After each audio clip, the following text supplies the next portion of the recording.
Então diz assim o texto: cântico de romagem de Davi. Alegrei quando me disseram: vamos à casa do Senhor. Pararam os nossos pés junto às tuas portas, ó Jerusalém. Jerusalém, que estás construída como cidade compacta, para onde sobem as tribos do Senhor, como convém a Israel, para renderem graças ao nome do Senhor. Lá estão os tronos de justiça, os tronos da casa de Davi. Orai pela paz de Jerusalém. Sejam prósperos os que te amam. Reine paz dentro dos teus muros e prosperidade nos teus palácios. Por amor dos meus irmãos e amigos eu peço, haja paz em ti. Por amor da casa do Senhor, nosso Deus, buscarei o teu bem. Amém. Vamos mais uma vez ter uma palavra de oração. Mais uma vez pede ao Senhor que fale ao teu coração, que fale a você nessa noite e que Ele traga dos céus a mensagem que Ele quer trazer para a tua vida nessa noite. Senhor Deus, nós te agradecemos, ó Senhor, te louvamos mais uma vez, ó Deus, pela tua graça, bondade sobre a nossa vida, por ter nos trazido aqui, Senhor, por ter nos trazido em segurança até a tua casa, pela oportunidade que o Senhor nos concede de cultuar ao Senhor livremente, Senhor, sem nenhuma interferência externa. Nós te louvamos e te bendizemos, ó Deus, porque podemos te cultuar livremente. Que alegria, Senhor, poder render a adoração ao Senhor junto com o teu povo no dia que o Senhor reservou. Nessa noite, ó Deus, diante da tua palavra, diante da tua presença, humildemente pedimos que teu Espírito Santo, Senhor, fale ao nosso coração por meio da tua palavra, Deus. Que apesar de mim, ó Deus, que apesar desse servo pecador, a tua igreja ouça a tua voz, que os nossos ouvidos estejam atentos, que o nosso coração esteja desejoso de te ouvir, Senhor. É o que nós te rogamos nessa noite, em nome de Jesus. Amém. Irmãos, a forma como nós guardamos as datas comemorativas, as ocasiões especiais, essas datas que a nossa cultura ela reserva, ela tem um aspecto muito interessante e muito peculiar. A cultura do povo brasileiro é uma cultura que comemora as datas comemorativas, os feriados, sobretudo aqueles feriados que são chamados feriados prolongados, na verdade. Normalmente no início do ano, o jornal ele faz uma lista de todos os feriados que haverão durante o ano, e normalmente o trabalhador comemora quando tem aquele feriado, que é chamado de feriado imprensado, porque ele vai poder passar mais dias de folga, mais dias com a sua família.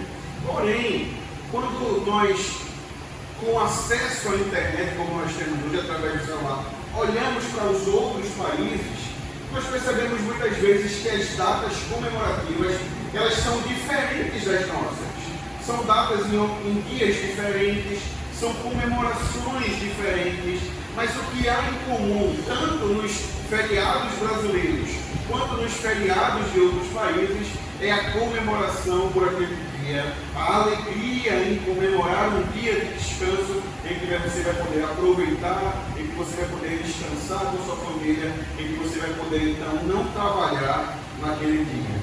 Mas aí então nos cabe, irmãos, uma reflexão, porque eu tenho certeza que você já se alegrou com alguma dessas datas, em que então você teve folga, não precisou trabalhar, ficou em casa descansando, assistindo TV, saiu com sua família. Mas a minha pergunta para você é: qual é o sentimento que brota no seu coração quando nós falamos do dia do Senhor? O dia que para nós deveria ser considerado como o dia mais importante da semana. Exatamente, o domingo para o cristão deveria ser tratado como o dia mais importante, mais feliz de toda a semana. E qual é o sentimento que você tem nutrido, que tem chegado até o teu coração quando você pensa no dia do Senhor? Numa época com tantas informações nas redes sociais, com tanto acesso a inúmeros canais de transmissões, inúmeros canais de igrejas, e aí então nós acessamos o YouTube, observamos inúmeros canais, pastores que às vezes pareciam estar longe, mas que agora estão perto, e muitas vezes por causa dessa facilidade, nós somos levados a pensar: poxa, eu estou tão cansado hoje, eu trabalhei tanto a semana, eu vou ficar hoje em casa, não vou para a igreja não. Deixa eu acessar aqui no YouTube aquele pastor que eu gosto, que eu me alimento muito com ele é tão bom pregando, hoje eu vou ficar em casa assistindo ele. Mas observe, irmãos, que há um perigo nesse pensamento. Embora isso seja algo que nos traz facilidade, porque por vezes doentes, por vezes viajando, por vezes acompanhando alguém enfermo, nós podemos então desfrutar desse recurso, pegar o nosso celular, acessar o canal e sermos alimentados. Mas há um perigo muito grande, irmãos, que está por trás desse pensamento, que é a ideia de: olha, eu não vou mais para a igreja não, cara. Aquela igreja cheia de problema, o pessoal é muito falso, muito fofoqueiro, eu posso me alimentar em casa, eu acesso o canal no YouTube, tem uma palavra aqui na minha frente, então eu não vou mais para a igreja não.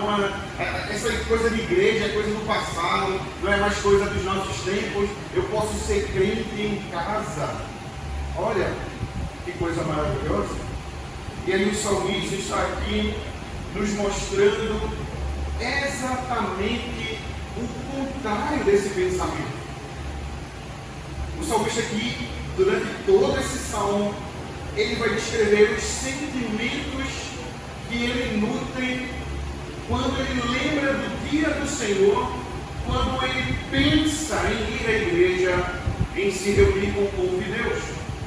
Como citamos, esse é conhecido como um dos salmos de homenagem, os salmos de peregrinação, salmos de ascensão, salmos de degraus, salmos de subida. Por quê?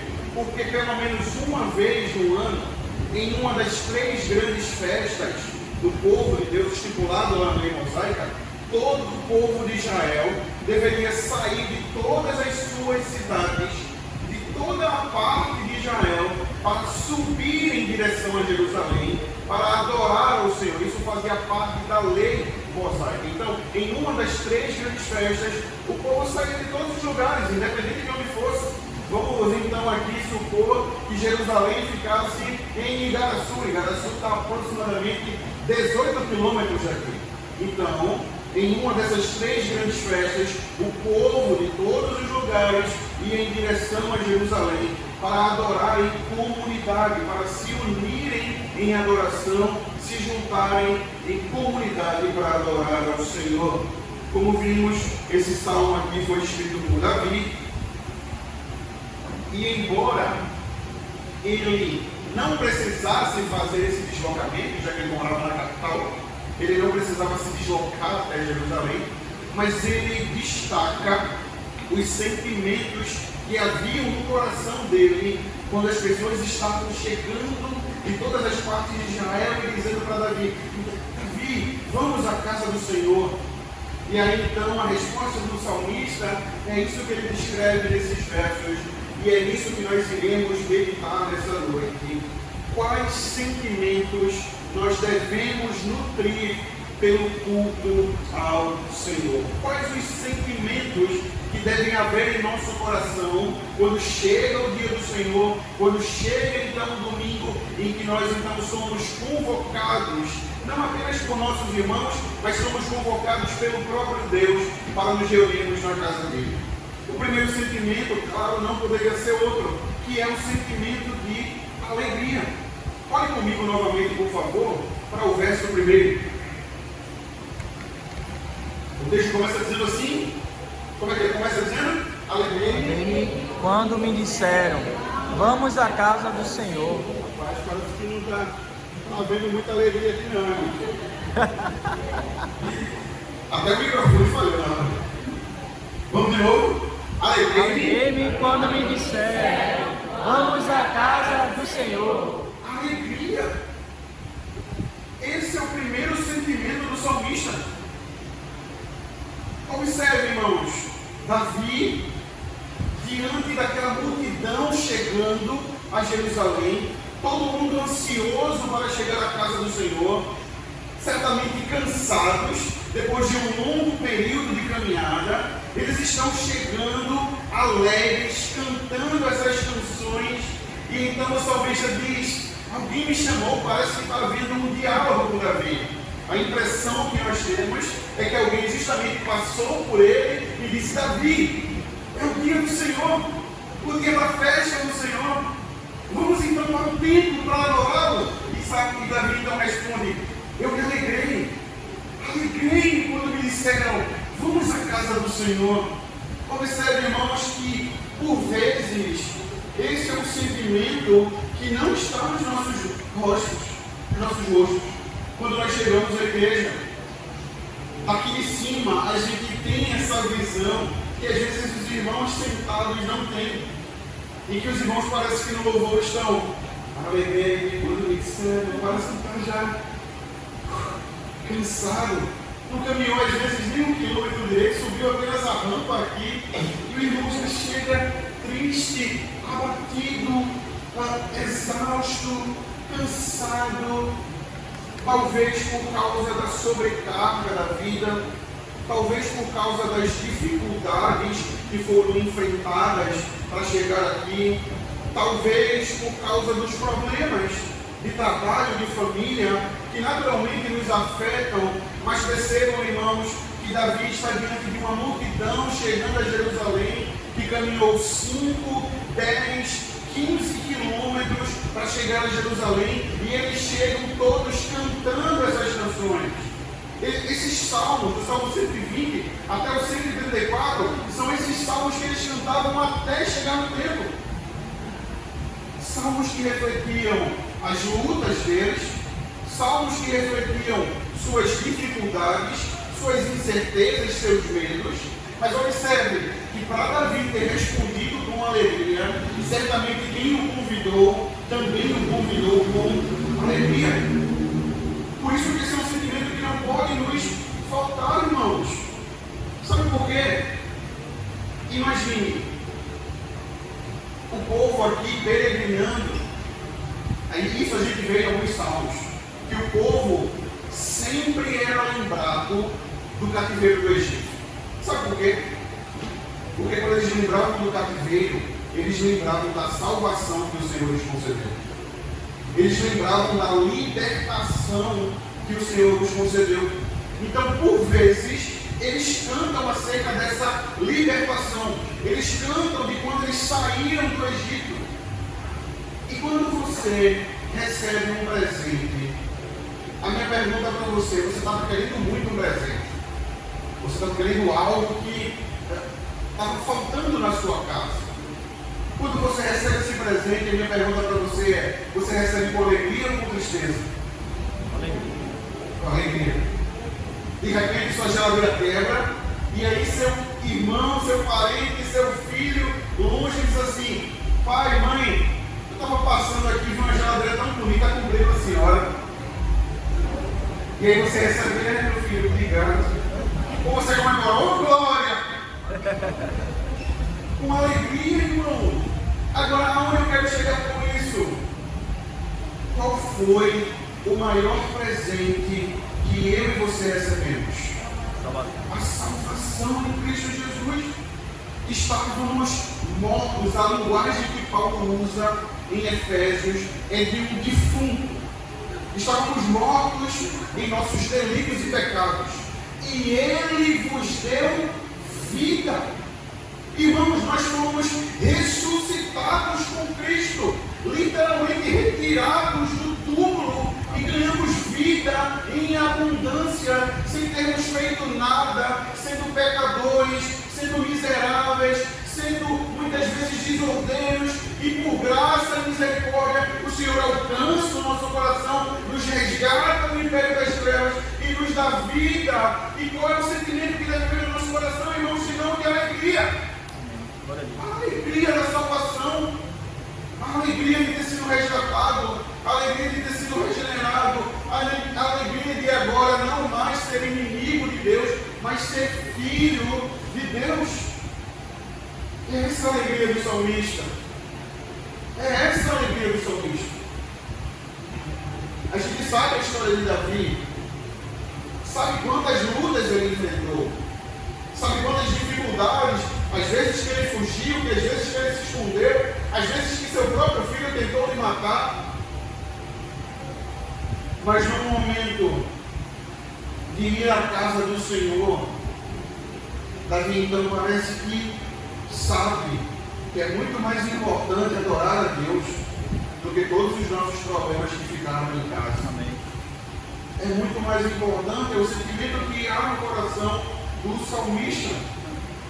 E é por isso que no verso 2 ele diz: pararam os nossos pés junto às tuas portas, ó Jerusalém. É justamente aquele momento em que os peregrinos estão vindo, caminhando, e eles param a porta de Jerusalém e contemplam a grandeza daquela cidade, a grandeza daquele lugar, que era grande não por si só, que era grande não por causa dos seus monumentos, mas que era grande por causa da presença de Deus.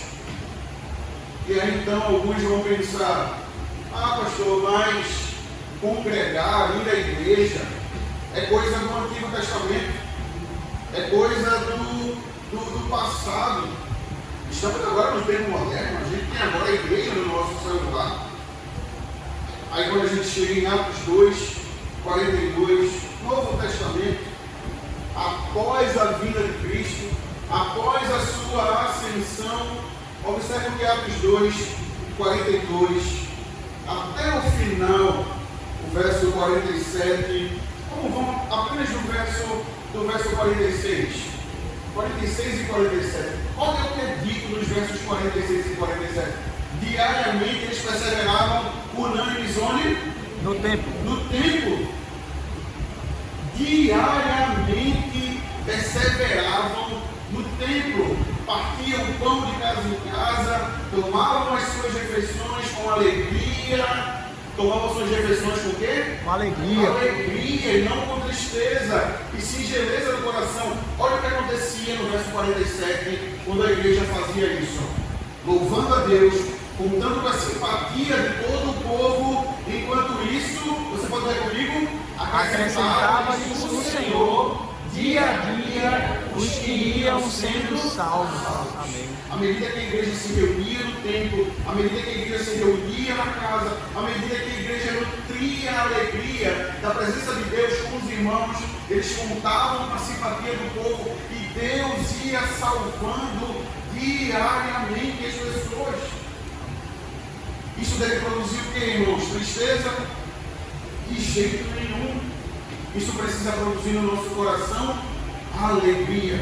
Então, quando alguém chamar você, irmão, querido, domingo é dia de culto, vamos até a igreja, vamos adorar o Senhor, e a nossa resposta deve ser o quê?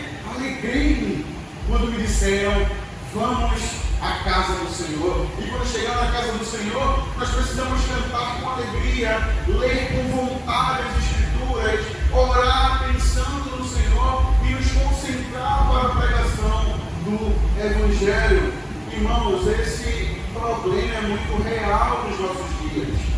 A gente pensa, na verdade, que é um problema dos nossos dias, mas é um problema também do tempo da Escritura. É por isso que o escritor aos Hebreus, lá no capítulo 10, no verso 25, ele vai dizer: não deixemos de congregar-nos, como é costume de alguns. Antes, façamos admoestações, e tanto mais quando vedes que o dia se aproxima. Observe, irmãos, primeiro século, por volta do ano 50, 60, já haviam pessoas não querendo congregar. Agora eu pergunto a você: a vida cristã, ela é fácil ou difícil? Difícil. Difícil. Tomar a sua cruz é difícil. Seguir a Cristo é difícil. Agora, se é difícil em comunidade, imagina sozinho. Imagina sozinho. É por isso que o primeiro sentimento, irmãos, que nós devemos ter é o sentimento de alegria. O sentimento de alegria. Qual outro sentimento devemos nutrir pelo culto ao Senhor? Agora do verso 3 até o verso 5 é o sentimento de admiração. Acho que a filha está me traindo. É o sentimento de admiração. Obrigado. Observe agora o que ele diz a partir do verso de número 3.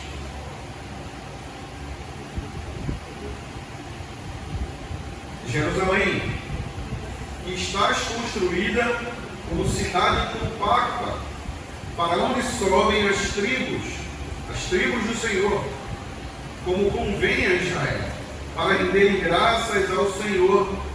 Lá estão os tronos de justiça, os tronos da casa de Davi. Observe que no verso 2 é dito que eles vêm e eles param às portas de Jerusalém. Nossos pés pararam junto às portas no verso 2. E agora no verso 3 eles entram em Jerusalém, admirados com a grandeza daquela cidade.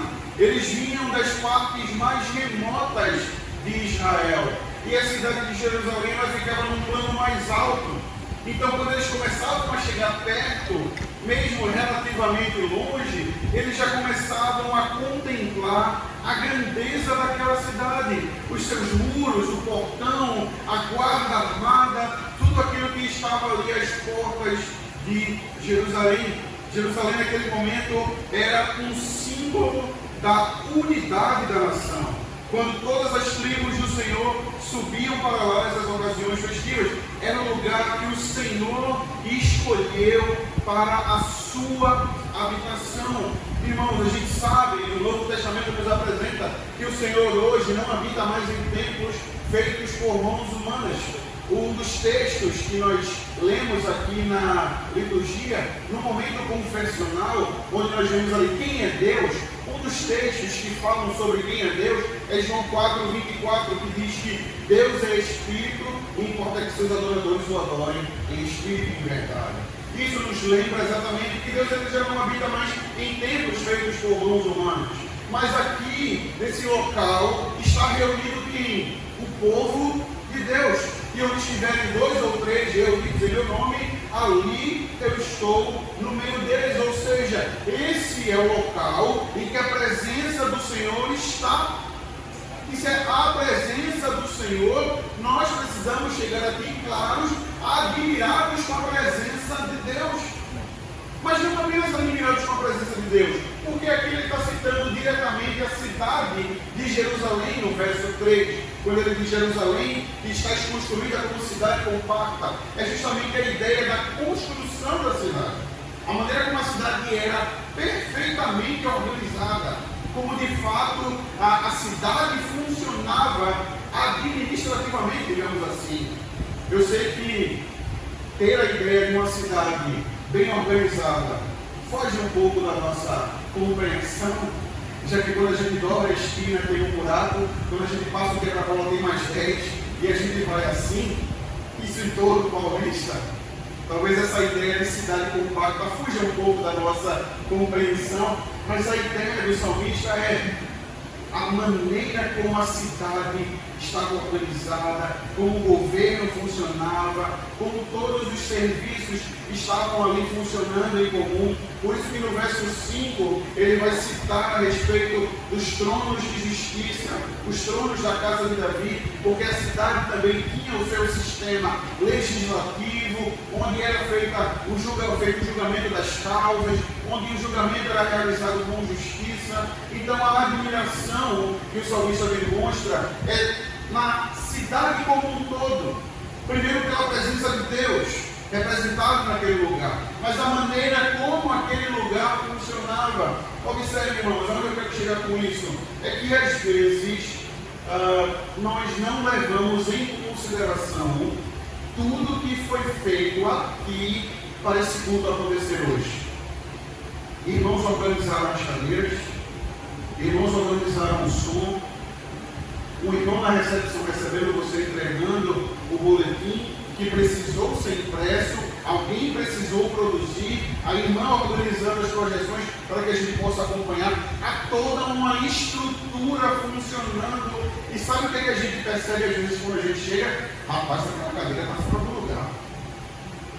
Poxa, fui no banheiro, tinha uma mancha assim, o papel higiênico já está acabando. Cadê o diácono dessa igreja que não colocou um papel higiênico novo aqui, rapaz? A gente passa mais tempo procurando problema do que pensando em adorar o Senhor. Eita, o irmão chegou atrasado, ó. O irmão que estava na escala não chegou na hora. Será que era essa a maneira que os irmãos estavam chegando em Jerusalém? Eles chegam em Jerusalém cantando ao Senhor, pensando na presença de Deus. Olham aquela cidade organizada, eles param as portas da cidade, contemplam aquela grandeza, porque por trás da grandeza da cidade estava a presença do Senhor. Por trás dessa organização, por trás dos irmãos que estão organizando cadeira, recebendo os irmãos, organizando o som, está o desejo desses irmãos de servir ao Senhor. Então, ao invés de nós chegarmos para criticar, nós precisamos louvar a Deus pela vida das pessoas que estão trabalhando no templo.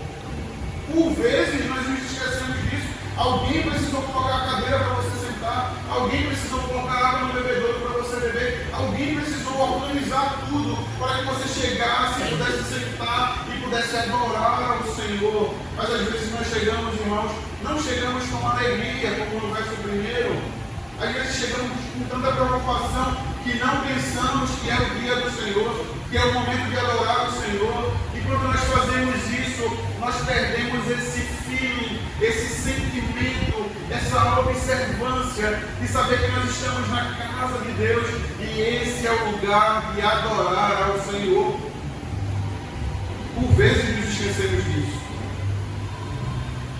E essa admiração que os irmãos estão chegando é refletido no verso de número 4. Olha o verso de número 4 novamente. As tribos estão chegando. Para onde sobem as tribos do Senhor? Como convém a Israel? Qual era o objetivo das tribos subirem?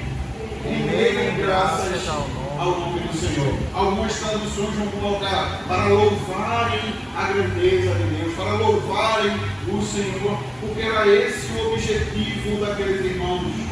Eles chegavam com alegria, mas com admiração à presença de Deus, com admiração à organização da cidade, com o desejo de adorar a Deus, de render graças ao Senhor, de louvar o Senhor com alegria, de colocar o nosso coração, o coração deles, diante do Senhor, diante da presença do Senhor. Por isso esse importante sentimento, irmãos. Jerusalém, aqui no verso 5, também era o centro da vida cívica de Israel. Como já falei, lá estavam os tronos de justiça, onde o sistema judiciário funcionava, não perfeitamente, mas eu acredito que melhor que os nossos. Porque eles eram regidos pela palavra de Deus. Por mais que você vá hoje numa Câmara de Vereadores e perceba que a primeira coisa que eles fazem é ler um texto bíblico, algumas ainda, zelam por essa prática, o que eles fazem depois é completamente contrário aos princípios de Deus. Mas aqui eles tinham a presença do Senhor, organizando a cidade, organizando o funcionamento cívico e judiciário. Por isso, irmãos, lembre-se quando vier vir para a casa do Senhor. Venha com alegria, mas venha com admiração. Tenha consideração por aqueles irmãos que estão trabalhando. Nós normalmente chegamos no horário do culto, mas quem está organizando som, cadeira, projeção, não chega na hora do culto. Chega pelo menos 30, 40 minutos, 1 hora antes, para poder organizar tudo. E às vezes o microfone falha, é verdade, é um mecanismo. Às vezes o som falha, às vezes a cadeira vai estar um pouco troncha. Não tem problema, o que importa é que os nossos olhos precisam estar voltados para a presença de Deus. Amém. Amém. É assim que os nossos olhos precisam estar quando nós chegamos à casa do Senhor. Se o salmista nos mostra a alegria como um sentimento, se ele nos mostra a admiração em estar na casa do Senhor, em terceiro lugar, o terceiro sentimento que ele expressa é o sentimento de preocupação que está expresso em sua oração. Os versos finais agora, do verso 6 até o verso 9, vai nos apresentar a preocupação do salmista através do pedido de oração que ele faz. No verso 6 ele diz: orai pela paz de Jerusalém, sejam prósperos os que te amam, reine paz dentro de teus muros e prosperidade nos teus palácios. Observe o que o salmista está dizendo agora. Jerusalém, a palavra em si, Jerusalém, ela significa fundamento de paz ou ensino da paz. Dentro da palavra Jerusalém já está o desejo de que haja paz. No próprio nome, esse é o significado dele. Mas ora, o que o salmista está fazendo no verso 6, a gente poderia dizer que é uma redundância. Ele está dizendo: ore pela paz dentro da paz. Jerusalém, a cidade, deveria significar paz. Mas quando a gente olha para a história do povo de Israel, a gente percebe que paz foi uma das últimas coisas que o povo teve. Sempre em guerra, sempre lutando, sempre guerreando, depois é levado cativo ao Egito, aí tem que fugir de lá, aparentemente tranquilo. De repente o faraó brota no cangote deles ali com a cavalaria correndo atrás deles, e eles agora o que a gente vai fazer? Então o Senhor abre o mar e eles passam. Aí depois eles têm um tempo de relativa paz, aí então começam as guerras, depois eles se afastam do Senhor, são levados para o cativeiro babilônico, quase todo mundo morre lá no cativeiro, eles são libertos. Então parece que a última coisa que eles tiveram foi paz. Por isso o salmista diz: orai pela paz em Jerusalém, para que ao redor nós não sejamos tão perseguidos, nós não sejamos tão sacrificados, nós não sejamos tão levados a esse ambiente de batalha. Por isso ele diz: ora pela paz em Jerusalém, e ele ainda pede ao Senhor: sejam prósperos aqueles que te amam, aqueles que não buscam guerrear contra o Senhor. Mas o mais interessante, irmãos, não é a preocupação de Davi com o ambiente externo de Jerusalém e com as guerras. É o que ele vai dizer agora no verso 7. A preocupação de Davi também estava com a paz dentro dos muros de Jerusalém. Reine a paz dentro de teus muros e prosperidade no teu palácio. Por que agora Davi está falando sobre paz dentro dos muros? Porque os problemas, se a gente for fazer agora uma substituição de Israel para a igreja, os problemas da igreja, eles são apenas problemas externos? Não. Nós temos inúmeros problemas internos, problemas de relacionamento, problemas de inimizade, problemas de egoísmo, problemas de tantos fatores.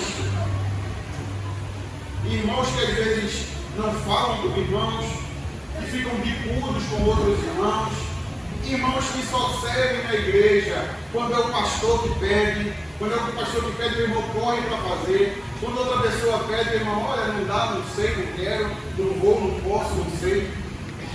Por isso a oração de Davi não é apenas para que externamente não tivesse guerra contra Israel, mas é para que reinasse a paz dentro dos muros. Essa é uma oração que a gente precisa fazer, irmãos. Eu não sei se você tem esse costume de fazer. Orar pela paz dentro da igreja, para que as inimizades sejam desfeitas e os relacionamentos sejam restaurados, para que as famílias sejam reestruturadas, para que os pais perdoem seus filhos, para que os filhos perdoem seus pais e os obedeçam, para que os relacionamentos de irmãos como irmãos sejam relacionamentos sadios, porque o nosso maior problema não é a guerra externa.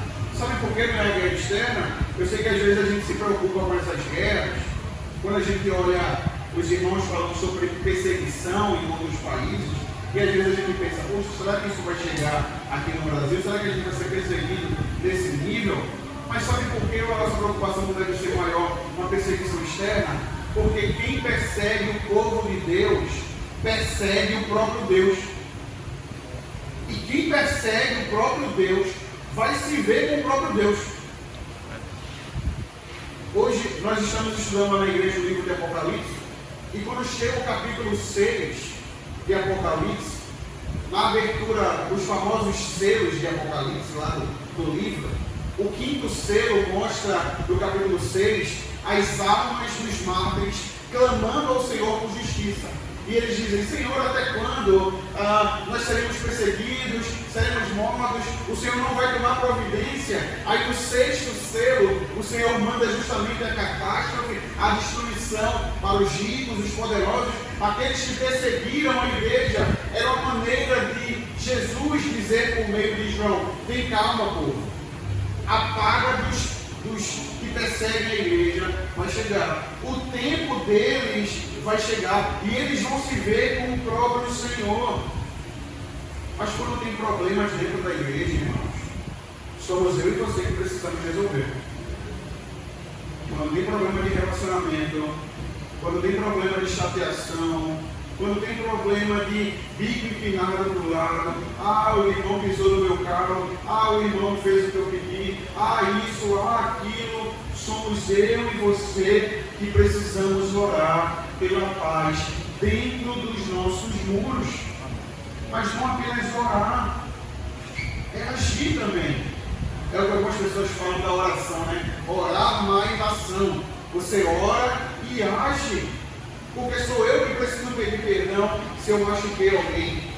Sou eu que preciso reatar o meu relacionamento quebrado. Sou eu que preciso entender que o Senhor me salvou, não para que eu seja um crente 3S. Já ouviu o crente 3S? Salvo, sentado e satisfeito.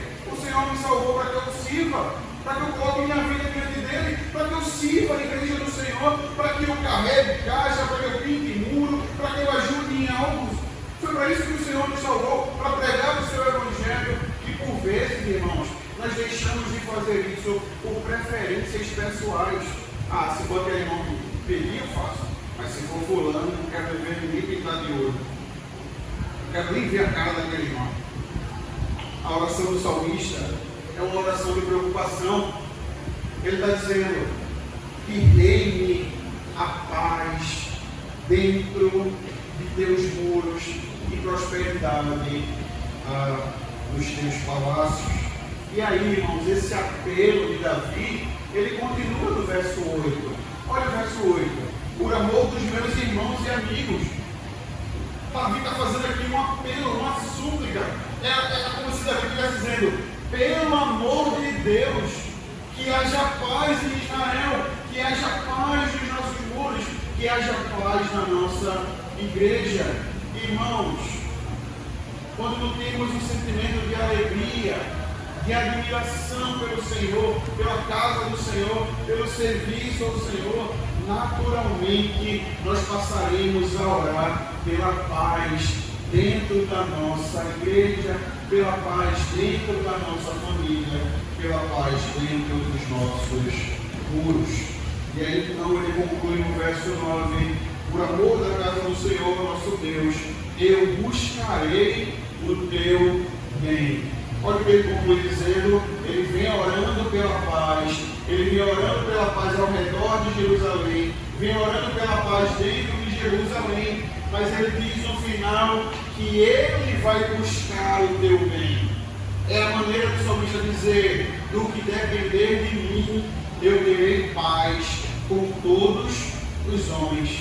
É exatamente o que o Novo Testamento vai repetir através do apóstolo Paulo. Do que depender de vós, terei paz com todos os homens. Então, no que tiver ao seu alcance, irmão, busque estabelecer a paz. No que estiver ao teu alcance, busque proporcionar um ambiente saudável, seja na igreja, seja na família, seja por onde o Senhor te levar. Eu quero concluir então, irmãos, com algumas lições, além de tantas que esse salmo já nos apresentou. Em primeiro lugar, precisamos não apenas obedecer o mandamento de guardar o dia do Senhor, precisamos fazer isso com alegria. Nós vimos isso aqui. Eu sei que nós temos contas para pagar, que temos serviços a serem realizados.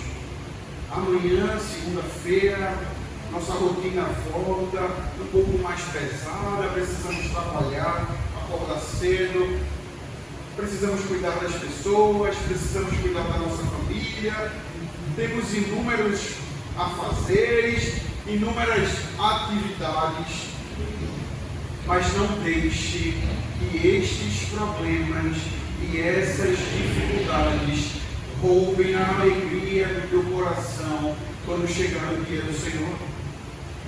Porque o domingo tem que ser o dia mais importante para o crente. É o dia que o Senhor Jesus ressuscitou. É o dia que o Senhor Jesus reapareceu aos discípulos. É o dia que a nossa salvação foi completada por Cristo Jesus. É o dia então que nós fomos libertos do império das trevas definitivamente. É o dia que o Senhor Jesus nos salvou. Então não pode haver outra resposta ao nosso coração quando formos à casa de Deus, senão um sentimento de alegria. Cantar as músicas com entusiasmo, cantar as músicas de fato pensando naquilo que nós estamos cantando, fazer as leituras dos textos, as orações, a atenção à pregação do Evangelho, com alegria, com admiração, com desejo de servir e agradar ao Senhor. Numa época em que a ideia do desigrejamento tem crescido, nessa época em que se busca fazer tudo no domingo, menos servir a Deus, menos estar em comunhão com o povo de Deus, o Senhor então Ele nos chama, nos relembra que a ordem para ir à casa do Senhor é uma ordem dada pelo próprio Deus, mas que deve ser feita com alegria, com entusiasmo, com desejo de agradar ao Senhor. E aí, na hora de cantar, não se preocupe se talvez você não seja a pessoa mais afinada. Quando juntar todas as vozes, ninguém vai nem perceber que o irmão está desafinando um pouquinho. Vai pensar até que é uma divisão. Eita, o irmão está fazendo a divisão da voz. Mas cante com alegria ao Senhor, com entusiasmo diante da presença de Deus. E em segundo lugar, irmãos, ao exercitar essa alegria, precisamos também valorizar aqueles que têm se gastado em preparar toda a congregação.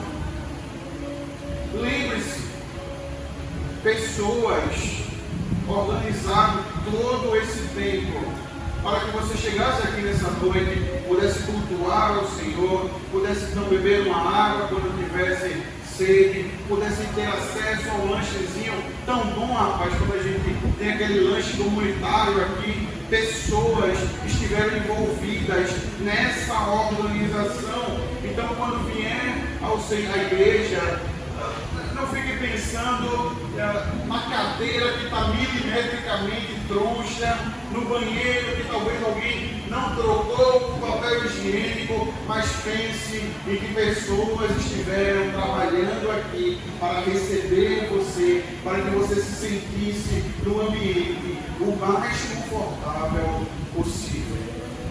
Mas, sobretudo, lembre-se que a sua admiração tem que estar não nas pessoas, porque todas essas pessoas estão trabalhando para Deus. Então a sua admiração tem que ser para o Senhor, lembrando que Deus tem habilitado, dado força, ânimo para que esses irmãos continuem trabalhando, se dedicando e se esforçando em receber você bem.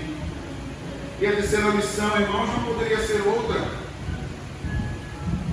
ore pela paz. Nesses países que estão em guerra, Israel está em guerra, Ucrânia está em guerra, o Irã ali está ameaçando algo catastrófico, a Rússia que não cede. Precisamos orar pela paz nesses lugares. Precisamos orar pelo povo de Deus que está sendo perseguido. Reserve um tempo no seu momento devocional para orar pela igreja perseguida, orar pelos irmãos que estão agora, nesse momento, escondidos em cavernas, porque não podem cultuar livremente. Depois você olha lá no site do Portas Abertas, talvez seja o maior site de informações sobre a igreja perseguida. Irmãos que nesse momento estão escondidos porque não podem cultuar como nós estamos fazendo. Então ore por esses irmãos, mas ore também por sua igreja, para que haja paz dentro da igreja, para que os relacionamentos sejam restaurados, para que os corações feridos sejam curados pelo Senhor, para que tenhamos um ambiente extremamente saudável, prazeroso e de alegria na presença do Senhor. Assim como Davi que conclui dizendo: eu farei isso, eu buscarei isso para o teu bem. É minha responsabilidade, é sua responsabilidade orar pela paz dentro da nossa igreja. Por mais, irmãos, que as datas comemorativas sejam datas que nos trazem alegria e felicidade, nenhum outro dia, nenhuma outra data pode nos trazer tanta alegria quanto celebrar a Deus no dia do Senhor. Que essa alegria, que esse sentimento seja cada vez mais aquecido no seu coração. Eu acho que o microfone está implicando comigo mesmo. Então que haja alegria no seu coração, querido irmão. Vamos orar ao Senhor. Baixa aí tua cabeça, ora ao Senhor, reflete sobre aquilo que o Senhor falou contigo nessa noite. Foi o Senhor que falou com você nessa noite. Então reflita naquilo que Ele falou com você nessa noite. Vamos orar.